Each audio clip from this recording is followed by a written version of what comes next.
Arvid Holmström is digging into the side of a hill in November, and every man in Cutter's Crossing thinks he has lost his mind, not the gentle kind of lost, the permanent kind, the kind that settles in. After grief and doesn't leave, that's what they say on the porch of Haverson's dry goods store. Huddled around the iron stove with coffee, they watch Arvid through the Frostford window, a Swedish man. 53 years old, white beard the color of a January sky, swinging a pickaxe at the base of a limestone bluff on his own land. He has been at it since before First Light. Lars Bergvik runs the livery and has opinions about everything. He leans against the door frame and hollers across the frozen field, "Arvid, you building a house or digging your grave?" Arvid pauses. He sets the pickaxe head against the rock. He looks at Lars Bergvik the way a man looks at a beetle that has wandered across an important page. Then he goes back to swinging. This is Carbon County, Montana territory. The year is 1902. The hills west of Cutter's Crossing are limestone and blue clay and old pine. Most winters here reach 40 below zero. Some are worse. Last February, the thermometer touched 58 below. 2 families lost livestock. 1 man lost fingers. Petter Sundin's ink froze solid in the bottle. Arvid Holmström was there for all of it. 22 winters in this valley. But last winter was the one that changed something, the one that took Britta. He stopped asking how to stay warm inside buildings. Men built something his father had written about in a small hand-stitched book from Dalarna. The answer was in the hill. It had always been in the hill. With $12 and a coffee tin, Arvid Holmström is going to get it. He came from Sweden in 1880 at 31 years old, with Britta beside him.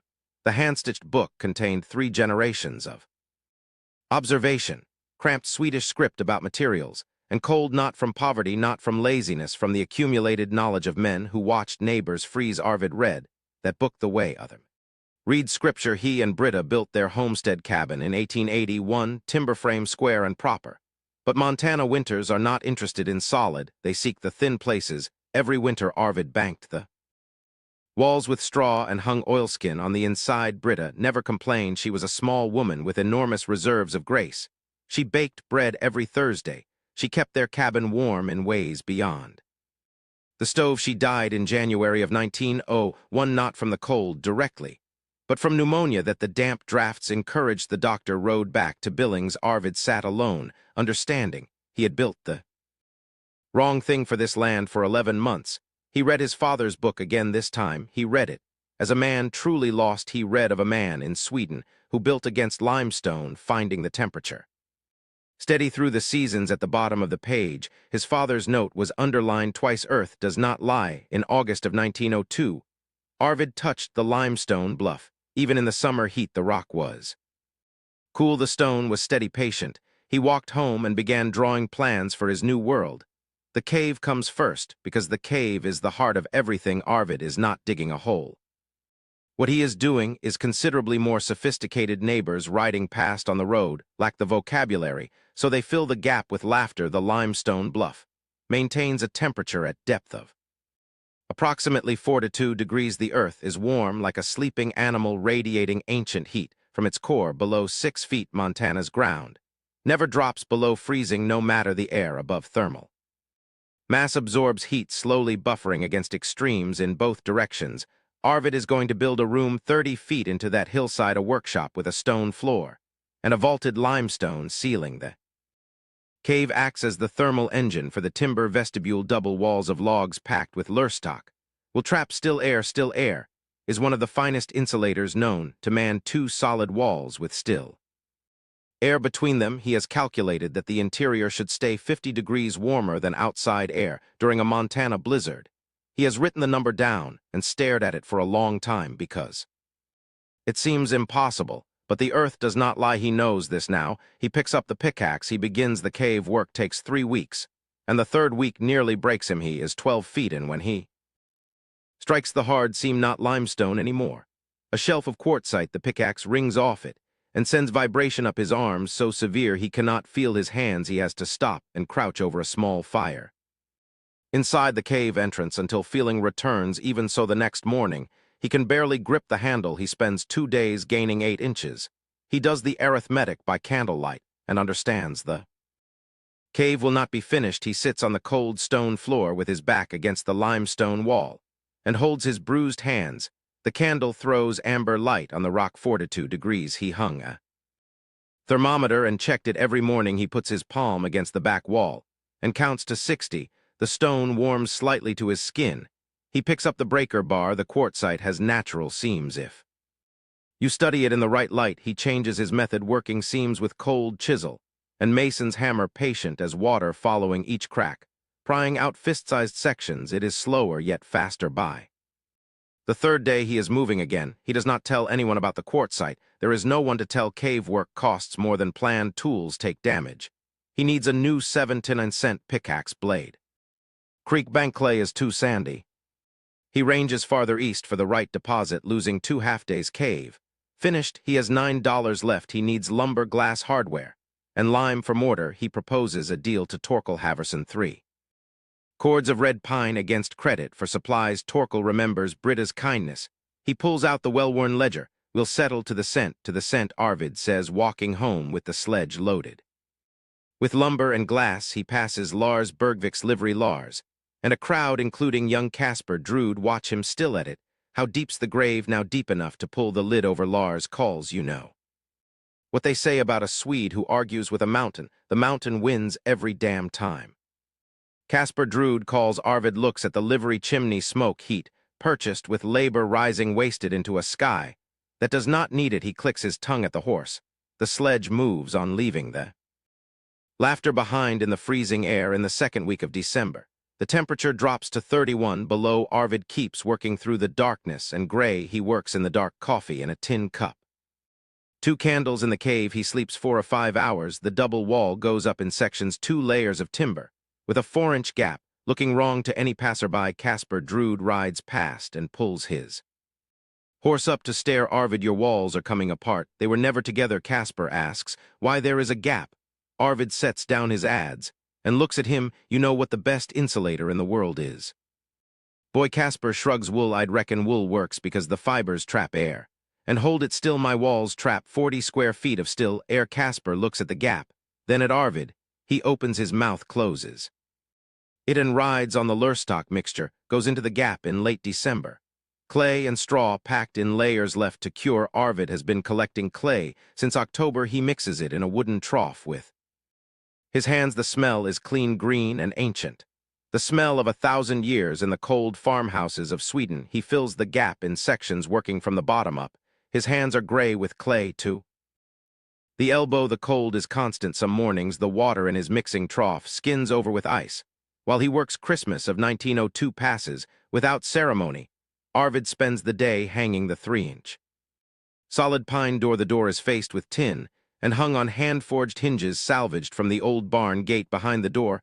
A felt curtain on a rod creates a dead air space, a small airlock. This principle from his father's book was used in old Swedish farmhouses to keep heat in stables. January 2nd, Arvid hangs the thermometer on the roof beam. No fire is burning. 51 degrees Fahrenheit. The interior is 60 degrees warmer than the 9 below air outside. He sits on the bench under the south window, watching pale gold sunlight cross the floor. He thinks of the nameless man in Sweden whose knowledge crossed an ocean to arrive here. He does not tell anyone about the thermometer reading.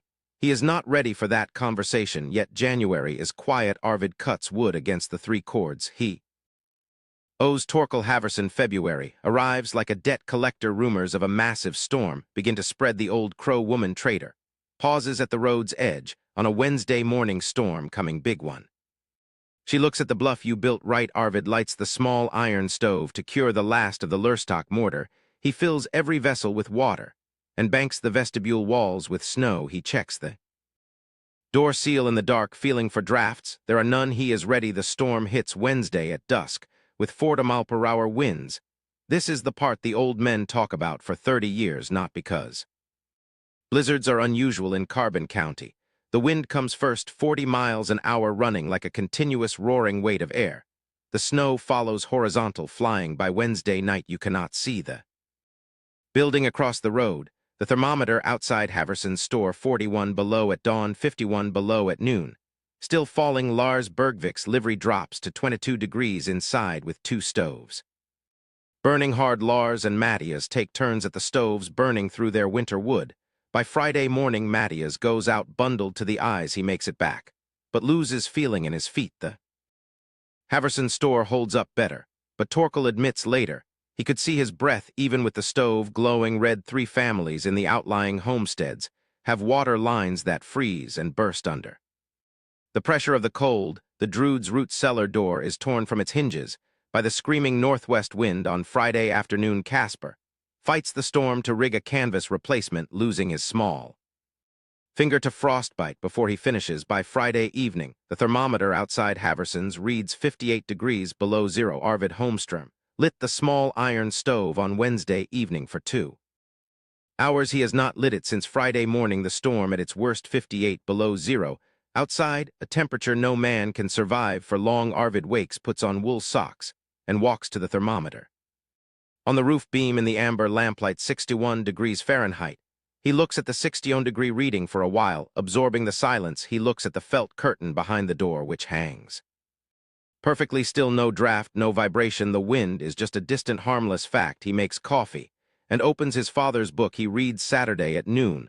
The storm breaks. The sky turns hard crystalline blue. Sunday afternoon, the temperature warms to 12 degrees below zero. Arvid checks for damage. There is none. The structure is untouched. 8-foot drifts against the bluff, but not a timber has cracked. The door swings smooth. As June, he opens it 3 times. He walks to town on Sunday to check on his neighbors. Cutters crossing looks like an aftermath. Men with hollow eyes shovel snow through thick wood smoke. Lars Bergvik forks hay to his horses. He looks like he has not slept since the storm began. Lars looks at Arvid. How'd you make out? He asks, his voice careful and quiet. Fine, Arvid says. His response is simple, direct, and entirely lacking in boastfulness. Lars sets down the fork. I want to see it. If you'll let me. They walk together across the field toward the bluff, knee-deep in fresh snow. Lars slows at the outer door of the vestibule. This is it, this is it. Arvid opens the outer door. The air in the vestibule is already gentled and broken. He pushes back the felt curtain and steps inside. Lars Bergvik follows him. Lars stops. He stands just inside the door and does not move for a long time. Inside this room, no fire burning. Lars realizes he is too warm in his heavy winter gear. It is the steady warmth of a place that does not know it is winter. Lars pulls off his hat. Looking at the 58-degree thermometer on the roof beam, he sees the dark throat of the cave and the south window. Light across the floor. Lars puts his hand against the wall, palm flat on the stone, feeling the life within. Outside, 2 of Lars's stoves burned an entire winter's wood supply, yet his livery stayed at a freezing 22 degrees here with no fire, only rock and earth. The room stayed 58 degrees above zero during the blizzard's peak, 116 degrees warmer than the outside air. A blizzard with no fire burning at all. Lars Bergvik stands with his hand on the wall for a long time. By gum, Arvid, he says very quietly. Lars says nothing else for the walk back to town. The silence carries the weight of his newfound understanding. Young Casper Druid finds Arvid at Haverson's. His left hand is bandaged. Where the small finger was his arrogance gone. Mr. Holmström, Casper says, we lost the root cellar door. The cold got into our stores. If you had the time. Arvid looks at the bandaged hand and thinks of Britta, who believed a neighbor's trouble was a neighbor's business. Come by Tuesday. Arvid says, we'll look at what you need. Torkel Haverson watches Arvid settle the account for the lime and hardware from December. I owe you an apology. Torkel says, I thought the grief had taken you. Sideways, Torkel polishes his glasses and puts them back on. I was wrong. You weren't the only one, no. But I'm the one saying it. How'd you know it would work? Torkel asks, looking up from his ledger. My father wrote it down. Arvid says, there are ways of building older than timber frames, ways that come from watching the earth and deciding to trust what it shows you. 58 below outside. Torkel says, I had my coat on at my own counter. 61 in there. Arvid says, no fire burning. Torkel closes the ledger. Nothing more needs to be said. Arvid walks home in the Sunday afternoon cold, 12 below, and falling again. The sky prepares for the next test. The endless patience of a Montana winter does not run out before the men inside it do. He thinks about his father's book and the unnamed man in northern Sweden who knew these ways first. That man must have been watched from the road. As well, a lone figure building against the cold. Arvid knows what he is going to do. He has the pen out in his mind. He write in the margins, not just measurements, but the core principle of the earth. He will write it plainly, So a man can find his own limestone, clay, and straw, he will write the earth holds 42 degrees below your feet, and it will hold it tomorrow. He will write still air does more than wood, the old ways are old. Because they worked, he pushes open the doors and steps inside hanging his coat and hat by the door. The thermometer reads 56 degrees 12 below outside, no fire burning, a rectangle of late winter light. Crosses the stone floor. Britta would have put her roses here. He opens his father's book, picks up the pen, and begins to write his own legacy outside the cold presses against the stone walls, and loses itself in the air gap. It finds 42 degrees waiting patient and immovable. The felt curtain hangs perfectly still. The lamp burns. The pen moves. The stone floor holds its warmth. Perhaps you have looked at a hillside and thought nothing of it, just rock, just earth, but put your hand against the stone on a summer day and hold it there for 60 seconds. Feel what it has been doing for 10,000 years. While men built boxes and burned wood, the earth does not lie. It has held 42 degrees since before your grandfather's grandfather broke soil. Arvid Holmström knew this. He learned it from a book, which learned it from the stone itself on the worst night in 30 years. Arvid sat in a wool shirt, boots off, and read. The lamp burned steady, no draft. He already knew what the temperature was in here.